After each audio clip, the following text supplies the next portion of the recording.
so boom. So we just gonna have to go around the globe with it because truth be told, everybody and their mama then popped up in the situation and they got their little 2 cents they want to add. So here we go. So first of all, you already know Yuki and the little rah-rahs, they out here in the middle of the street duking it out like Natalie and them from the Bad Girls Club, right?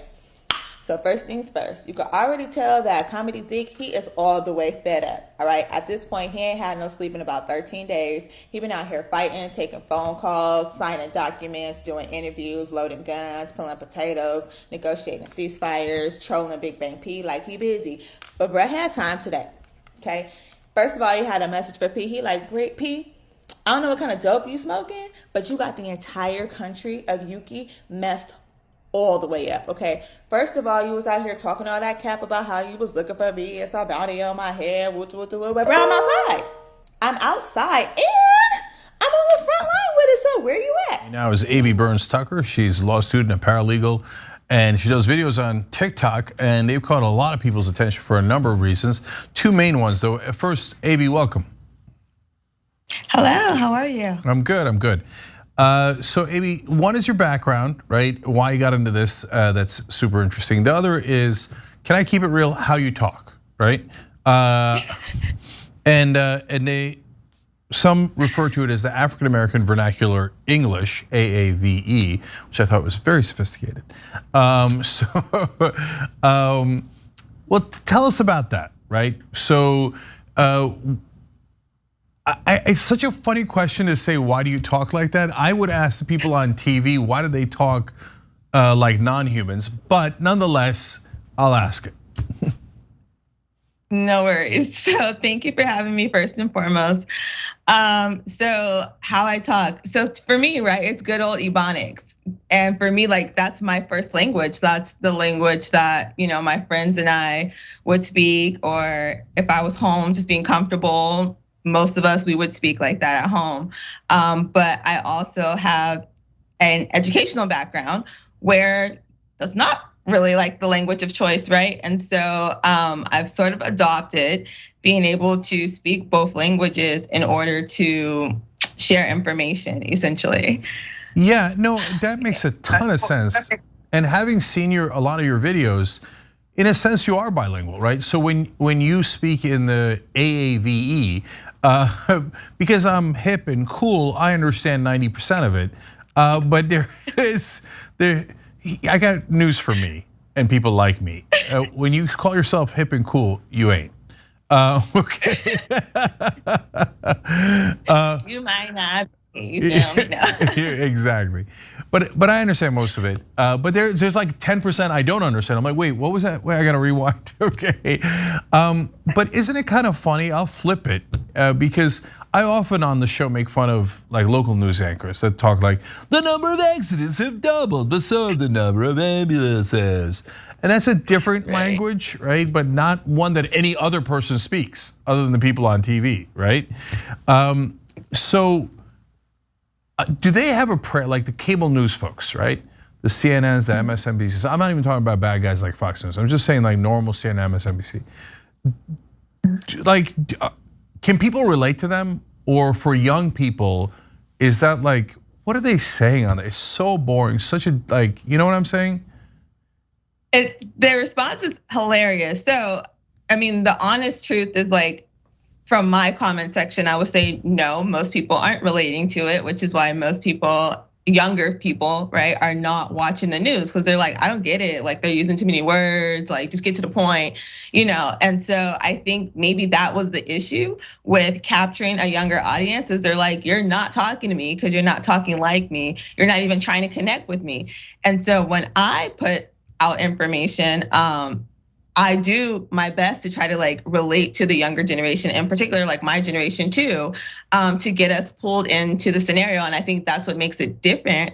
And that's why people can appreciate it now because they're like, okay, I feel heard, like somebody understands me, And so, yeah. Yeah, so Amy, it's a funny thing to say, but I super relate to you.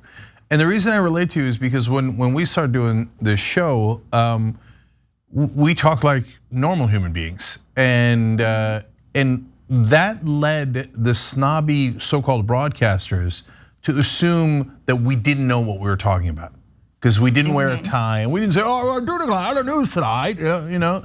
And so, and I think, and there's a little bit of, maybe a lot, I don't know, of racism in their reaction to you because you're obviously really smart and well educated and know all the issues.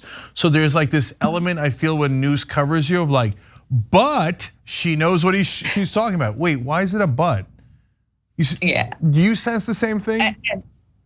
Of course. I mean, again, as an African-American woman, right, there's always this small aspect of racism that I have to pay attention to. And I think that's what makes me so unique, in that normally I am the only Black person in the room, right? Which is how I was able to adopt the other language, right? The proper English language, right?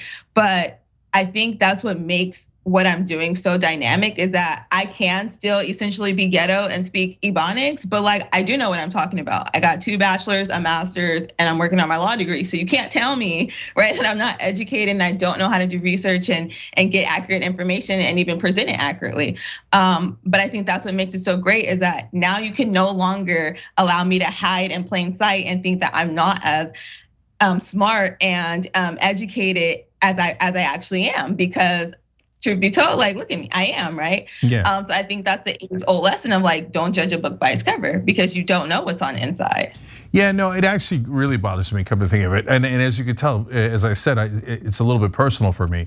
But if you speak like a real person and you speak Ebonics or whatever you want to call it, of course it doesn't mean you don't know what you're talking about. It's a different vernacular, you dumb news anchors and stuff.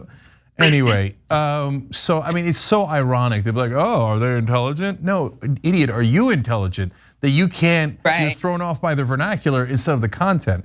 So, and it's not just the legal issues that you cover well. I watched your foreign policy ones in Ukraine and stuff, and your point on Zeke's was on point, you know, and it was, and no, your information's unassailable, no question, right?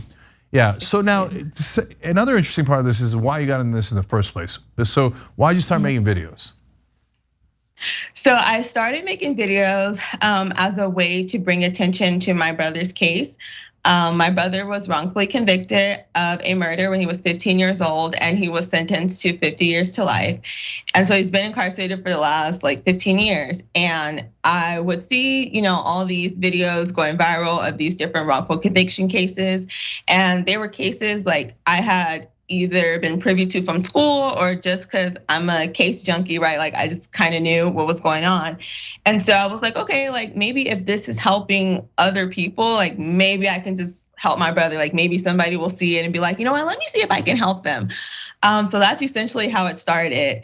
And honestly, like it just grew from there. It's been crazy. So I haven't seen an update on your brother. What is the situation now? So my brother is still incarcerated, trying to get help to try to bring him home. Obviously, there's a lot of laws in California that have changed recently. And so the conversation now is sort of like, you know, we can probably fight this sentence, right? Fighting a wrongful conviction is extremely difficult. I don't think people realize like how high the standard is for that. But we can probably fight the sentence due to the change in legislations and things like that. So at this point, I'm just hoping that we can get a petition in and you know, get him home and bring him justice. So, Abby, what went wrong in that case, in your opinion? Why do you think he was wrongfully convicted?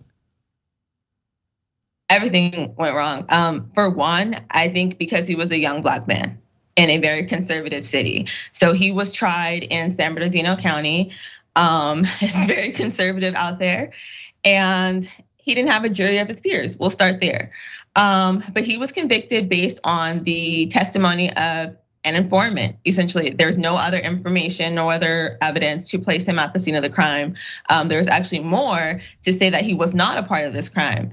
But I think as a young Black man, and even for our family not really being hip, right, to how the justice system really works. Like you grow up all your life as a Black person knowing like, you know what, the justice system's not really for us. They be disrespecting us and this, that, and the third. But reality doesn't hit home until you're actually sitting in that chair fighting for justice. And I think that's when the reality of how biased our system is like hit home for me. which is why after my brother was convicted, like I went to law school because I was like, there's no way, like y'all pulled that over our eyes, over my family, and like this is the end of it. Like, no, I need to know how this happened. And so as I am in law school and I learn more, I start to realize like just how structured, intentionally structured this system is against Black people and people of color, but in particular Black people. And I definitely believe that contributed to my brother's conviction, his wrongful conviction. So for folks who aren't familiar with it, why do you say that? Why do you think the system is stacked against you? I mean, it's embedded in our Constitution, right? That is the primary basis of our land and what we base our system off of. But the laws were created in a way where there's a loophole for everything, and it's never in the favor of the defendant. And what I realized going through this process and what I started to notice afterwards is that the defendant always looked like me, but nobody else in the courtroom ever did, right? So 9 times out of 10, the jury didn't look like me, the bailiff, the judge. And so there's no way for you to be so disconnected to me, but you can tell my story or even receive my story as a Black person in a way that would allow me to have justice the way that the book says we should have it. And so I think even with that, like just keeping Black people in general, and I hate to like put it that way, but keeping us out of the loop and out of keeping us ignorant to the biases of the system and how it actually works, I think that contributes greatly to a lot of wrongful convictions, definitely. Right. So AB, one more thing back on the vernacular. So when I speak Turkish, I can go about a paragraph and sound pretty authentically native because I came when I was 8 and I just struggle with the words sometimes if I go into the second paragraph, right? But you know, people think if I'm in Turkey, oh, he's Turkish. And then when I speak English, I don't have an accent in English either because, you know, if you come between a certain ages like 8 and 12, you don't have an accent in either language. And then when I speak English without an accent, sometimes Turks look at me like, oh, is this guy a phony?